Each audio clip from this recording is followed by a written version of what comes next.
Bonjour les amis, comment ça va? Bienvenue encore une fois a una nueva video de Pedagoflow avec moi, Gladys Mambier.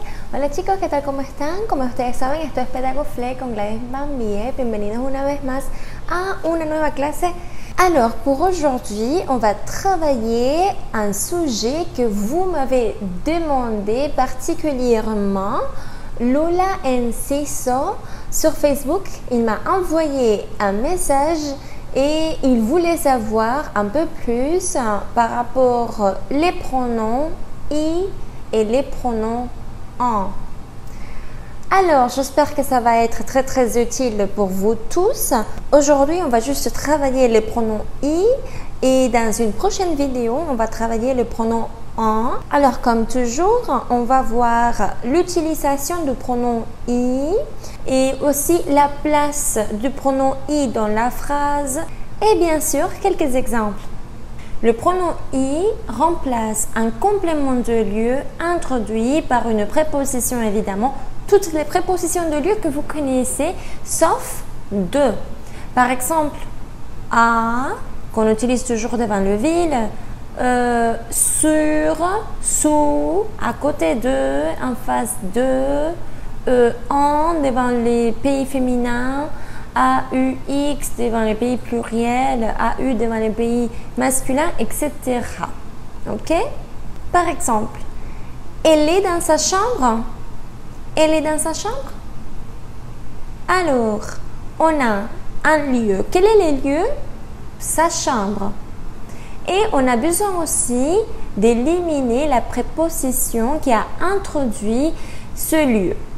Alors, on va remplacer dans sa chambre et on peut répondre oui, elle y est. Oui, elle y est. Alors, dans la réponse, on n'a pas besoin de répéter dans sa chambre. On va avoir une conversation plus fluide, plus naturelle. Aussi, les pronoms I pour remplacer un groupe nominal ou un nom introduit par A. Par exemple, il y a quelques verbes qui utilisent la préposition A comme le verbe penser. Je peux dire « Je pense à mes vacances ». J'y pense. J'y pense. On peut remplacer par les pronoms I quand on fait référence à des choses, à des objets, mais jamais à une personne. Par exemple, je peux dire « Je pense à ma mère ». Je pense à elle. Ma mère, c'est une personne.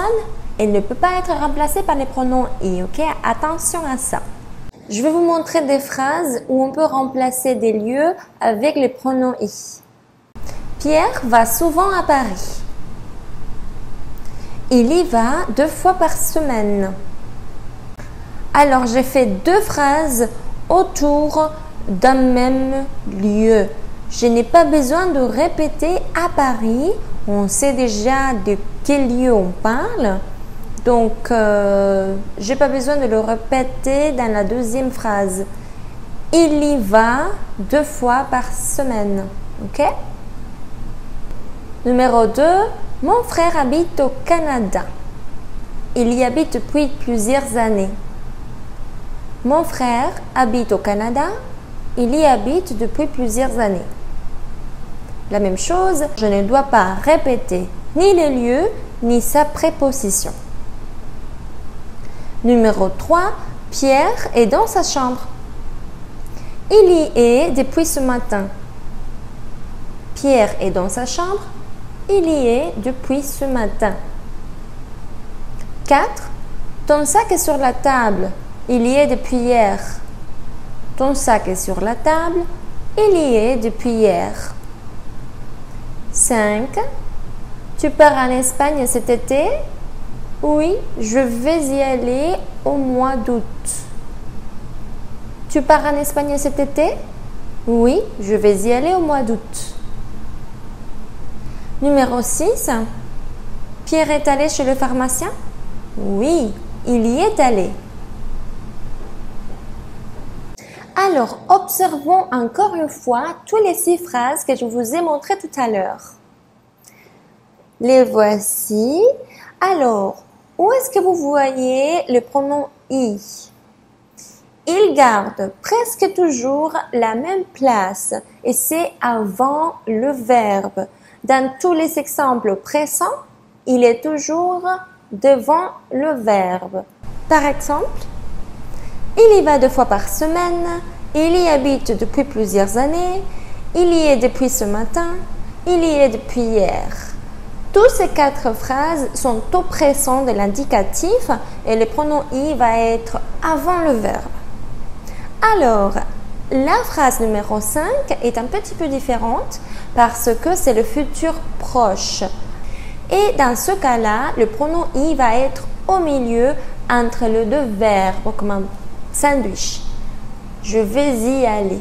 Je vais y aller. Vous avez remarqué?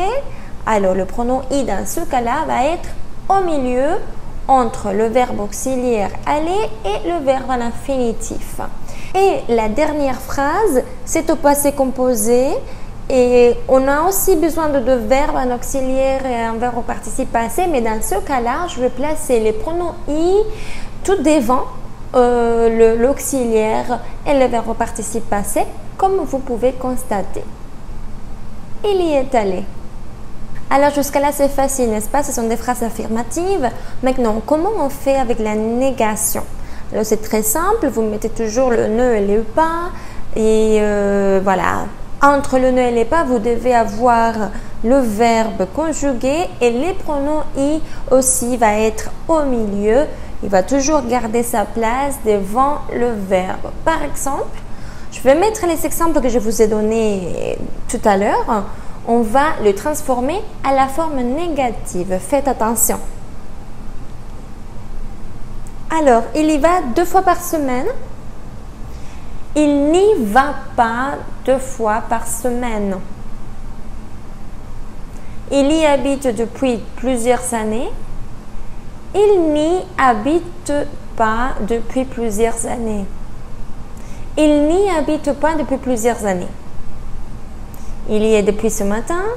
Il n'y est pas depuis ce matin. Il y est depuis hier. Il n'y est pas depuis hier. Oui, je vais y aller au mois d'août. Non, je ne vais pas y aller. Et au passé composé, il n'y est pas allé. Il n'y est pas allé. Vous gardez l'auxiliaire toujours entre le ne et pas, mais vous devez conserver le pronom I devant l'auxiliaire entre le ne et le pas aussi. Alors les amis, ça a été tout pour aujourd'hui. Merci de votre attention. Si vous avez des questions, vous savez, vous pouvez me laisser vos questions dans les commentaires. Aussi, je vous invite à me dire bonjour sur tous mes réseaux sociaux comme Facebook et Instagram. Y voilà, para los que hablan español, les puse algunos subtítulos porque si no me lleva mucho tiempo editando el video, así que les he traducido las partes que yo creo más importantes para que no se me pierdan. Y recuerden que es muy importante para ustedes habituar el oído a escuchar francés. Espero que les ayude mucho. Je vous envoie un gros bisou. Au revoir, à la prochaine.